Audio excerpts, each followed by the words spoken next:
Welcome back, South Philly Sauce, an Audacy original brought to you by 94 WIP and Jack Daniels. Ashlyn and Al here during the Four Nations break, gearing up to get back to some hockey here in Philadelphia. Flyers have practiced 3 straight days before their first game back this weekend on Saturday. Al, it feels like we haven't covered a hockey game in 2 months. Do you feel the same way? Well, actually, it's like this is the most hockey I've seen fans geeked up for forever. And it's forever. It's unbelievable to me because the Four Nations tournament going into this thing was like, okay, how much interest is it going to be really? And they had trouble selling tickets in Boston, and it was like, now the tickets are $1,000 minimum. Mm-hmm. The ratings were spectacular over the weekend for maybe. I don't know that I've ever seen so many eyes tuned into a hockey game. Even during an Olympics or whatever, as there were on the Saturday night to see what's going on. And it's amazing to me what's happened in the past 10, 14 days to go on to the point where a lot of non-hockey fans tuning in.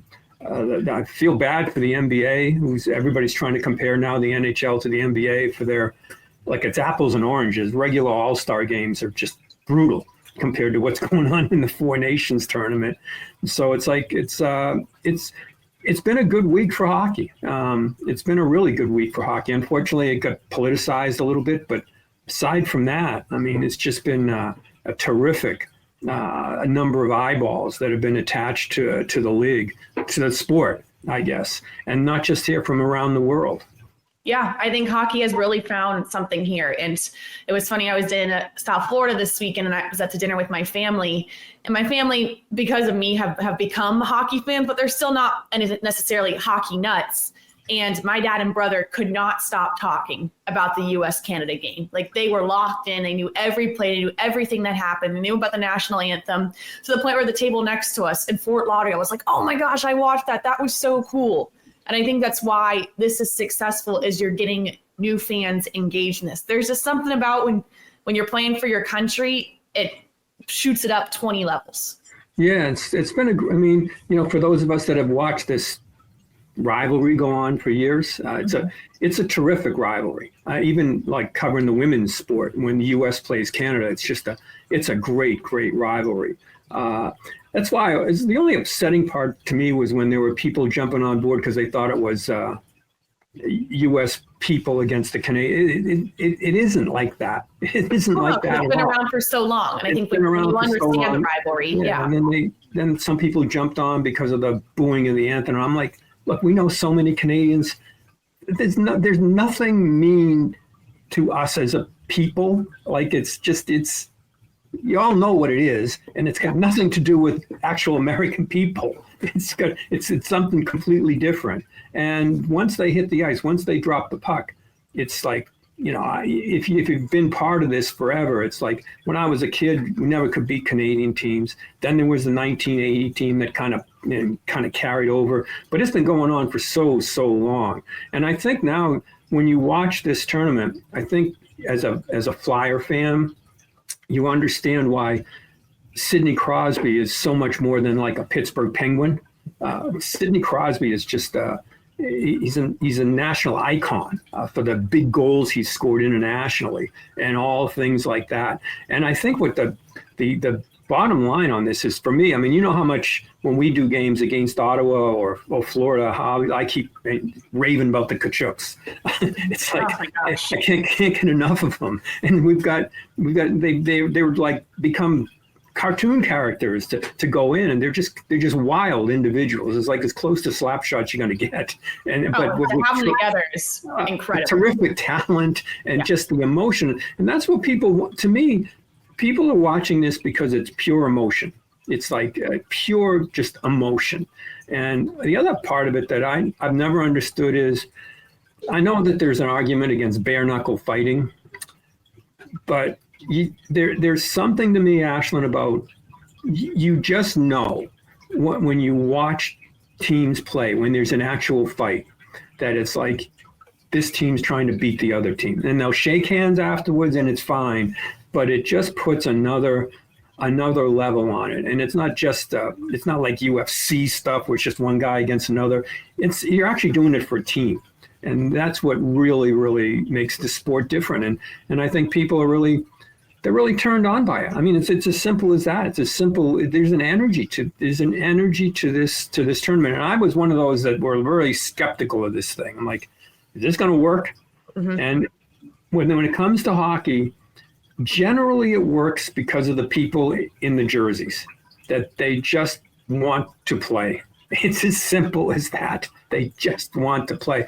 And I got texts. Now, mind you, we're in Philly. So people thought it was a great Super Bowl, and it was tremendous if you're an Eagles fan.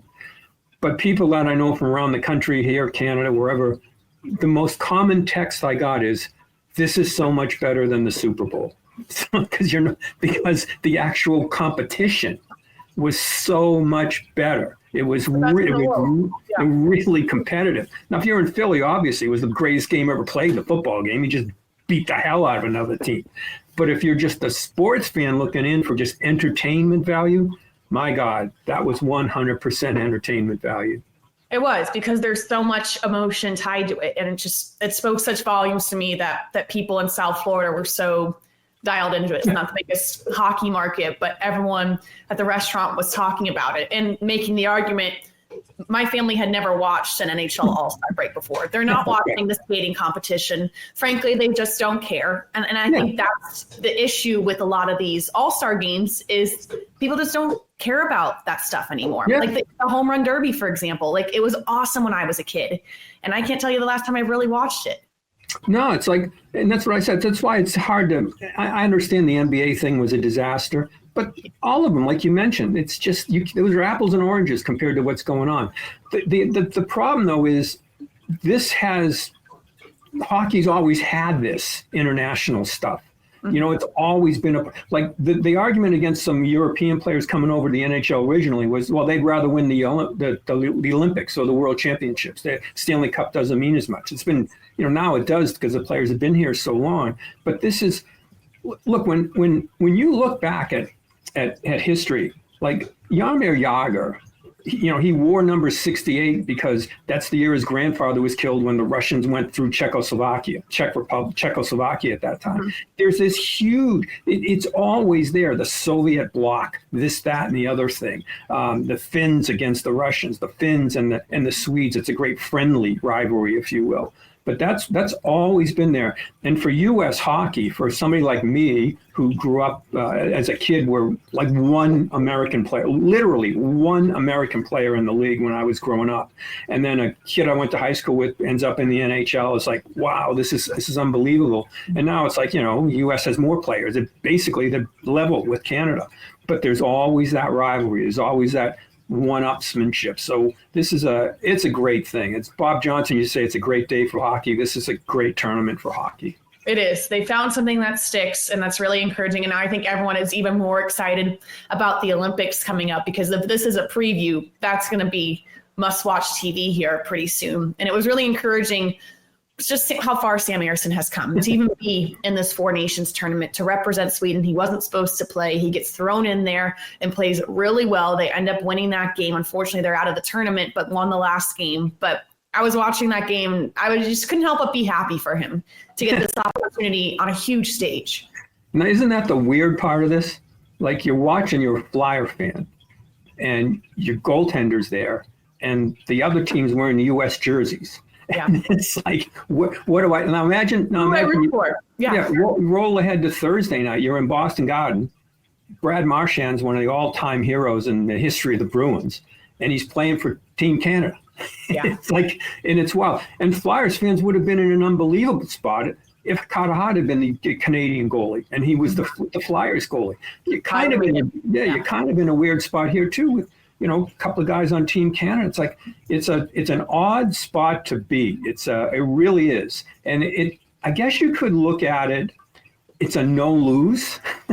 I guess you could look at it that way. Because to me, the fact that Ersson played really well and the game didn't mean anything to the Americans, it was a real win-win for me. I was, selfishly big, with the Flyers. I'm like, I can deal with this. In fact, I like this outcome. It doesn't hurt Team USA at all, and it really pumps up Ayrton's tires. And to say nothing of, much as I like Torts to have his goal. Remember they said, "Was Sam? I don't know where Sam's going during the break." Well, he's going to try to beat you, and he did.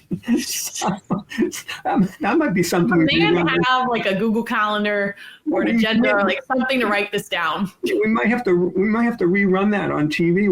I don't know what he's doing. He's in the Bahamas. He's going to beat you. That's where he's going. Gosh, excellent. Such good stuff. But yeah, he played great.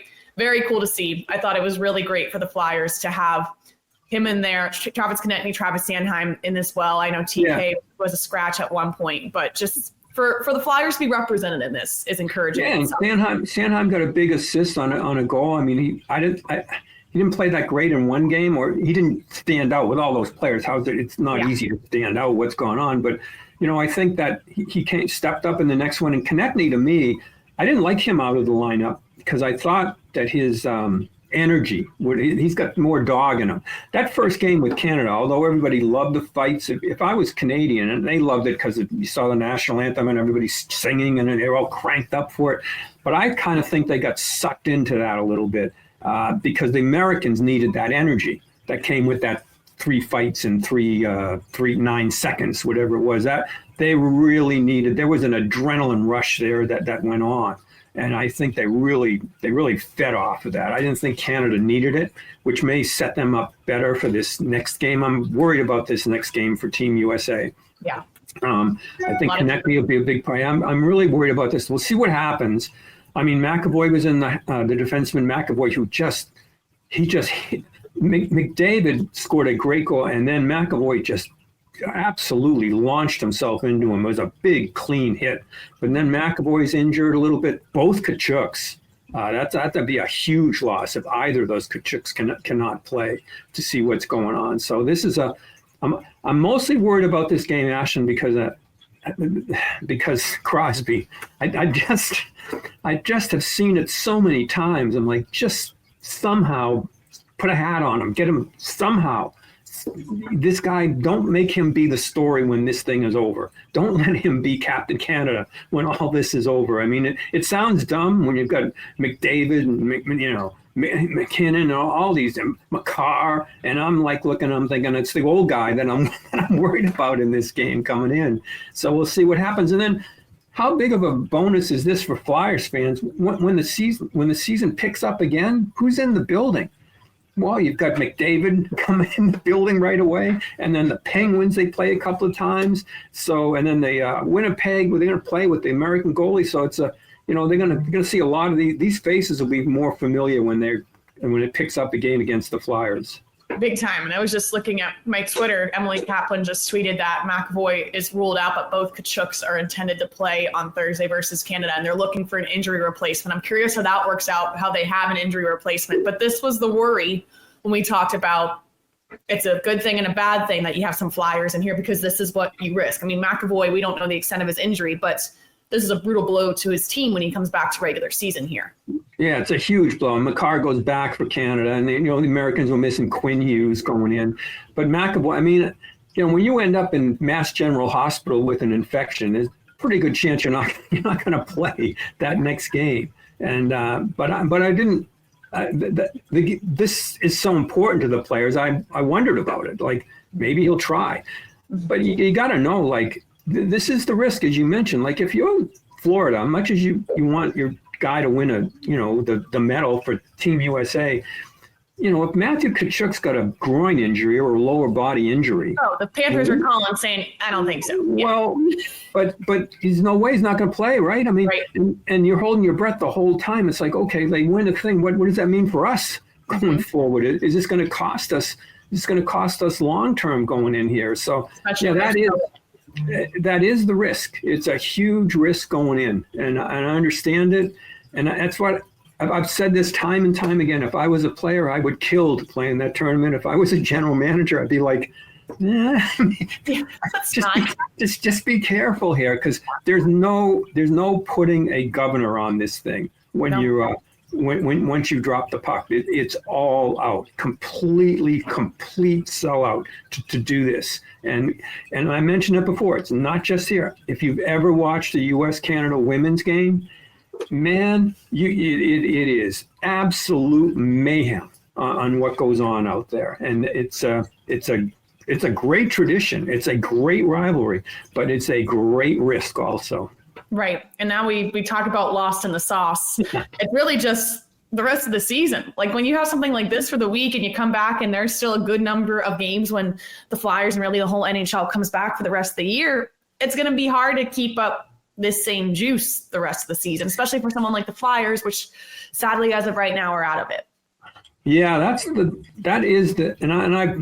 I kind of worried about this all along, having covered so many Olympics, so many international games. I really don't like the aftermath of it when it's like, I can't watch this anymore. It's nowhere near as exciting. Well, it's not the best players in the world all going against you. No, it's not the same. But it gets the same when the playoffs start. But as you mentioned, if you've got a team that probably doesn't have a path to those playoffs, boy, it's going to be rough. And Imagine, now put yourself in the player. We go to cover a practice next few days and then go in the locker room and ask the players, what are we going to ask the players about? Something they're not involved in.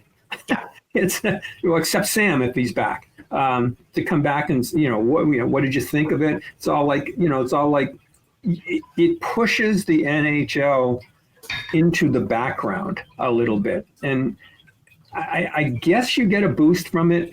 Selfishly, it's awesome to be able to watch it. It really is, but long term, like with another half a season, or a little less than half a season to go, man, this is going to be it's going to be tough to crank those emotions. Just imagine a coach. I mean, Torts is always emotional, but I got to think after being involved with this to come back and it's like, okay, here we go. Let's crank this thing. It's got to be, it's a big ask. And that's why that NHL season is a little bit at risk. And mind you, this is going to go beyond just the outcome of the game. After watching the way they did the standings, we talked about this last week. Everybody's like, why didn't the NHL have 3 points for a win in regulation? Imagine you go into the next overtime and it's 5 minutes, not 10 minutes. Like, I want the 10-minute overtime like I just watched in the Four Nations. It's right. There's a lot that goes that this is going to, the fallout isn't all going to be positive, but while it's going on, I got to admit, like, it's like, I can't wait for the next game. Absolutely can't wait for that game. I'm fired up. Yeah, I was looking at the puck drop time just to make sure that I'm home and I'm loaded. Yeah, it's gonna be awesome. It's gonna be awesome to watch Thursday. Yeah, so we'll hopefully, as Americans, we want that. I've always wanted to beat Canadians. It's weird. I wanted the Americans to win this tournament, but that first game, part of me just wanted it to go to overtime. I kind of felt bad for the Canadians and what they've been going through. But more than that, I was like, if Canada loses this game and then gets to the final game, I can just, and I'm starting to picture it now, like, okay, you had your time. Now we're going to come take this thing back. It'd be the worst, and they've done it before, be that worst case scenario. I kind of said, I hope this first one goes into at least overtime, so it doesn't turn out that way. But the American, they got the win going away, and now we'll see if they can without McAvoy, and hopefully, the big danger for me here is if Matthew Tkachuk wants to play or plays, it says he's going to play. He's playing. But if during the game you can't go, that's really, really dangerous. Yeah, because now you're down a guy and you're costing him. It's a tough call with how injured he actually is. So we'll see what happens. But just witnessing his personality, you got to think. Well, I want to be in a spot. Where are we going to be if it goes into overtime and Konechny scores the game winner against Team USA? That's the lead element on our pregame show Saturday. I already know that much. We'll see what happens. That'd be very cool for the Flyers if that indeed happens. And that's South Philly Sauce, an Audacy original, brought to you by 94 WIP and Jack Daniels. We'll be back from Flyers practice later on this week, gearing up for a lot of hockey games still to be played this season. We'll see you then.